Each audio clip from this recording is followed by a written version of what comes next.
Hello दोस्तों, हमारे YouTube channel ISPCS science में आपका मोस्ट वेलकम है। तो दोस्तों यहाँ पे हम लोग बहुत सारे क्वेश्चन करने जा रहे हैं। उत्सर्जन तंत्र से संबंधित सारे क्वेश्चन होंगे और ये सारे question UPPCS, BPSC, SSC, MPPCS और विभिन्न सारे PCS में पूछे गए हैं। तो ये सारे क्वेश्चन बहुत इंपॉर्टेंट है और सारे क्वेश्चन को मैंने कलेक्ट किया है। इस सारे क्वेश्चन अगर आप कर लेते हैं तो किसी भी एग्जाम में आपका कोई क्वेश्चन छूटेगा नहीं, इसका फुल गारंटी है। तो चलिए दोस्तों हम लोग स्टार्ट करते हैं। तो एक टेस्ट के पैटर्न पे ये करना है। पहले हम क्वेश्चन को पढ़ेंगे, फिर आप उसको जवाब दीजिएगा और कोशिश कीजिएगा जी आप अपना जवाब कमेंट बॉक्स में दें, फिर हम उसका राइट आंसर बताएंगे। पहला क्वेश्चन है, निम्नलिखित में से कौन मानव गुर्दे का समान कार्य नहीं है? ए ऑप्शन है रक्त में जल की मात्रा का नियंत्रण, बी है रक्त में शर्करा की मात्रा का नियंत्रण, सी है यूरिया को छानकर बाहर करना, डी है कई हार्मोनों को स्रावन करना। सही आंसर है बी, रक्त में शर्करा की मात्रा का नियंत्रण। ठीक है, तो मानव गुर्दा का जो समान कार्य होता है वह जल को निकालता है, यूरिया को छानकर बाहर करता है और बहुत सारे हार्मोनों का स्रावन भी करता है, लेकिन वह शर्करा की मात्रा का नियंत्रण नहीं करता है। अगला क्वेश्चन है, गुर्दे का कार्यात्मक यूनिट है? ए एक्सॉन, बी न्यूरॉन, सी नेफ्रॉन, डी धमनी। सही आंसर है सी नेफ्रॉन। नेफ्रॉन जो होता है वो गुर्दे का कार्यात्मक यूनिट होता है।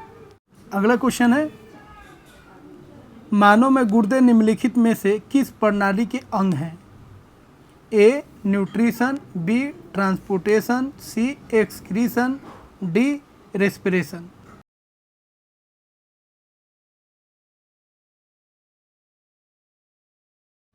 सही आंसर है सी एक्सक्रीशन। और एक्सक्रीशन का हिंदी आपको ध्यान रखना है उत्सर्जन होता है। तो उत्सर्जन का कौन भाग होता है? गुर्दा मतलब किडनी। अगला क्वेश्चन है, यूरिया किसके द्वारा रक्त से पृथक किया जाता है? ए आंत, बी पलिया, सी ओयामराय, डी गुर्दा। सही आंसर है डी गुर्दा। गुर्दा जो है वह पृथक करता, अलग करता है यूरिया को किससे? रक्त से। अगला क्वेश्चन है, जब विकक कार्य करना बंद कर देते हैं तो निम्न में से कौन सा पदार्थ जमा हो जाता है? सही आंसर है डी, रक्त में नत्र जनित अपशिष्ट पदार्थ। तो दोस्तों यहाँ पे ध्यान रखना है, नत्र जनित अपशिष्ट पदार्थ जो होते हैं ये क्या होते हैं? जो मूत्र के रास्ते जो निकलता है, जैसे यूरिया, अमोनिया, यूरिक एसिड,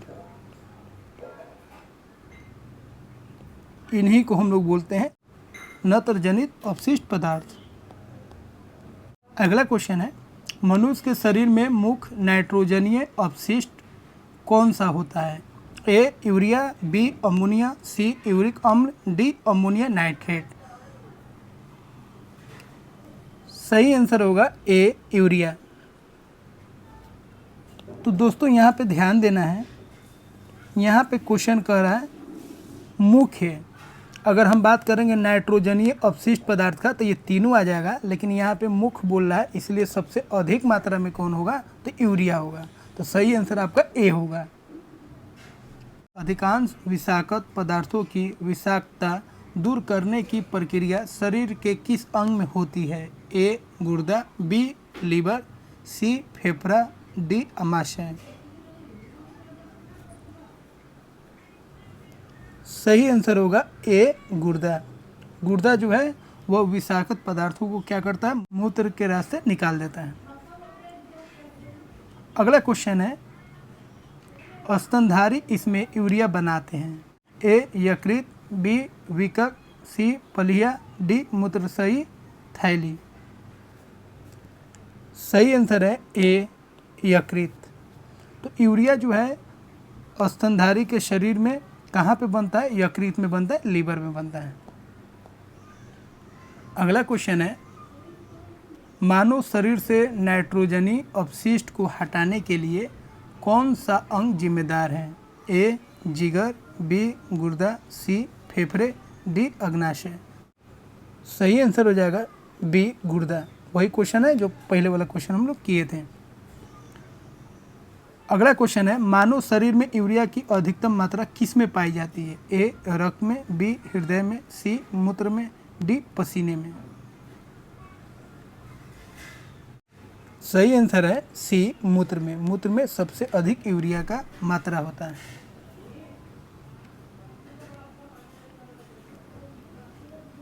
अगला क्वेश्चन है, निम्नलिखित में कौन सा विककों में रुधिर से निकाले जाने वाला अपशिष्ट पदार्थ नहीं है? A ammonia, B carbon dioxide, C urea, D uric अम्ल। सही आंसर है बी कार्बन डाइऑक्साइड। तो दोस्तों हम लोग बात कर चुके हैं जो किडनी से, जो विकक से जो अपशिष्ट पदार्थ निकलते हैं वो कौन होते हैं? वो अमोनिया होता है, ठीक है, वो यूरिया होता है और वो यूरिक अम्ल होता है, लेकिन कार्बन डाइऑक्साइड नहीं होता है। अगला क्वेश्चन है, मनुष्य में रुधिर क्षमता है? ए फेफड़े में, बी बोमेन संपुट में, सी कुंडलित नलिका में, डी मूत्रवाहिनी में।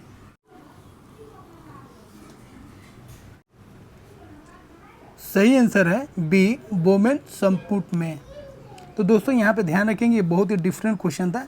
तो यह जो है विकक का एक पार्ट होता है बोमेन संपुट, और इसी में रुधिर जो है क्षमता है। अगला क्वेश्चन है, मनुष्य शरीर में खून की शुद्धिकरण की प्रक्रिया को कहते हैं?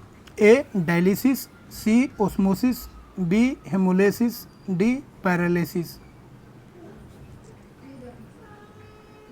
सही आंसर है ए डायलिसिस।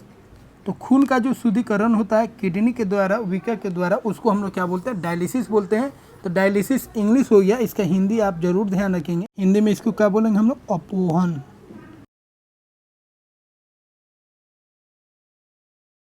अगला क्वेश्चन है, डायलिसिस किससे संबंधित है? ए यकृत, बी आंखें, सी विकक, डी मस्तिष्क। सही आंसर है सी विकक।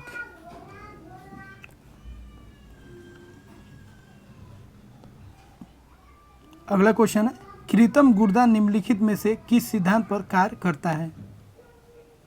ए प्रासरण, बी विसरण, सी डायलिसिस और डी सक्रिय परिवहन। सही आंसर होगा सी डायलिसिस। अगला क्वेश्चन है, अपोहक किसके कार्य संपादन हेतु प्रयुक्त होता है? वह है ए हृदय, बी विकक, डी फेफड़े, सी यकृत। सही आंसर हो जाएगा विकक। अपोहक आपको पहले बता चुके हैं, इसी को हम लोग बोलते हैं डायलेजर। अपोहक को हम लोग क्या बोलते हैं? इसको हम लोग बोलते हैं डायलाइजर। डायलाइजर यह एक यंत्र होता है और इसी के सहारे कौन सी प्रक्रिया होती है? डायलिसिस होती है, ठीक है। इस यंत्र के माध्यम से हम लोग क्या करते हैं, जो खून में जो अवशिष्ट पदार्थ है उसको हम लोग क्या करते हैं? अलग करते हैं। डायलेजर एक तरह का डिवाइस है, एक तरह का यंत्र होता है जो डायलिसिस का काम करता है। मतलब यह एक तरह का कृत्रिम विकक होता है, आर्टिफिशियल किडनी होता है जो रक्त को साफ करता है। अगला क्वेश्चन है, मूत्र का पीला रंग किसकी मौजूदगी के कारण होता है? ए पित्त, बी लसिका, सी कोलेस्ट्रॉल, डी यूरोक्रोम।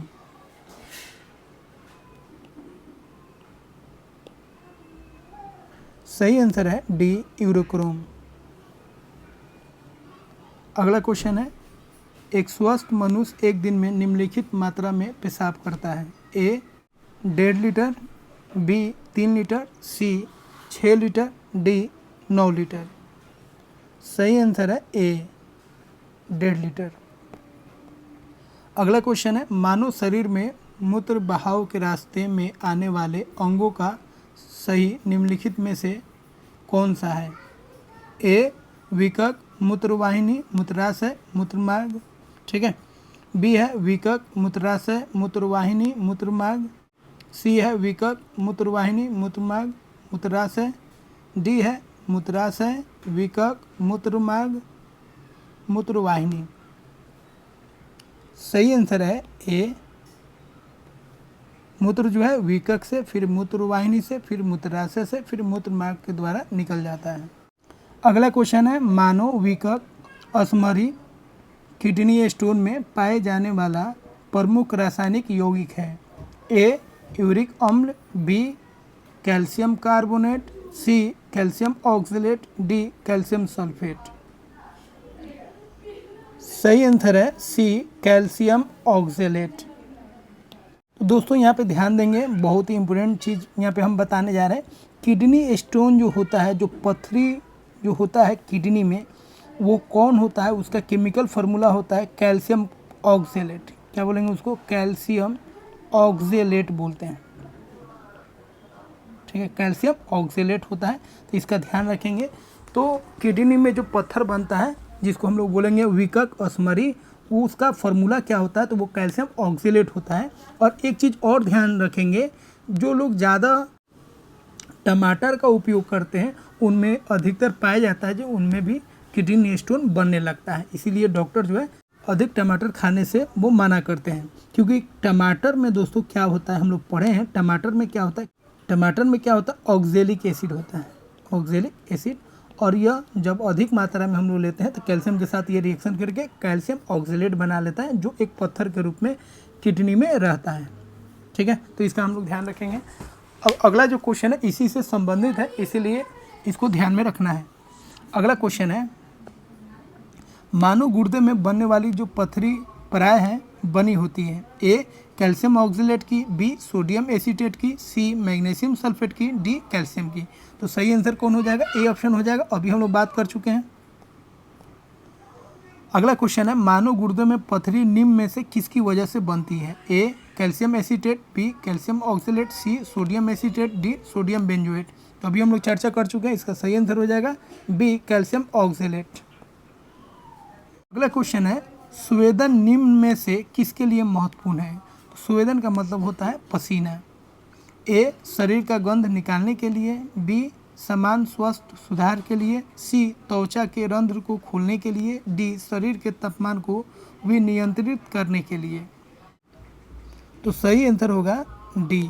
स्वेदन से क्या होता है, शरीर का जो तापक्रम है वह विनियंत्रित रहता है, कंट्रोल रहता है, क्योंकि उसके माध्यम से शरीर का जो बहुत सारा पदार्थ है, पानी है, यूरिया है, अमोनिया है, ये सब बाहर निकलता है।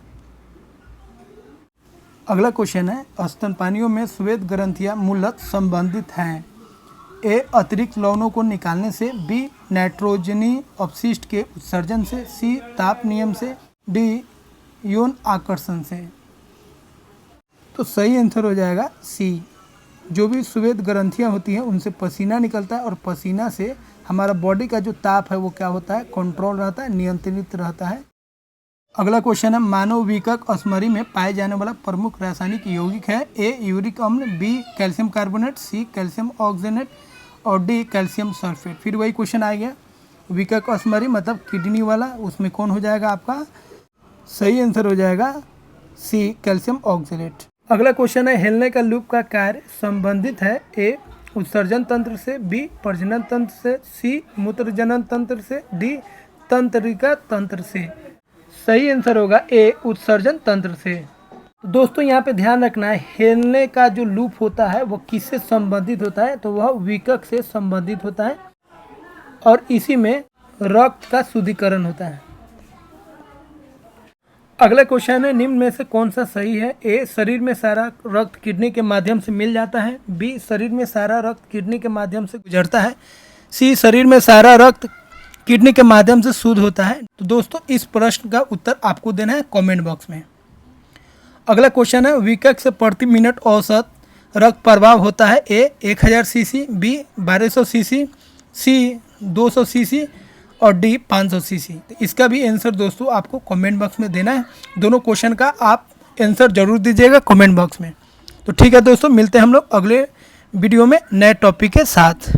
तो दोस्तों इस वीडियो को लाइक कीजिए, और इस चैनल पर अगर आप नए हैं तो इसे आप सब्सक्राइब कर लीजिए, ताकि इस तरीके से और भी वीडियोस मैं आपके लिए लाऊं और वो आपके लिए बहुत ही उपयोगी होगा और यहाँ पे आपका साइंस का जो लेवल है, जो कॉन्सेप्ट है, बहुत ही बेस्ट बनेगा। तो ठीक है दोस्तों, मिलते हैं हम लोग अगले वीडियो में।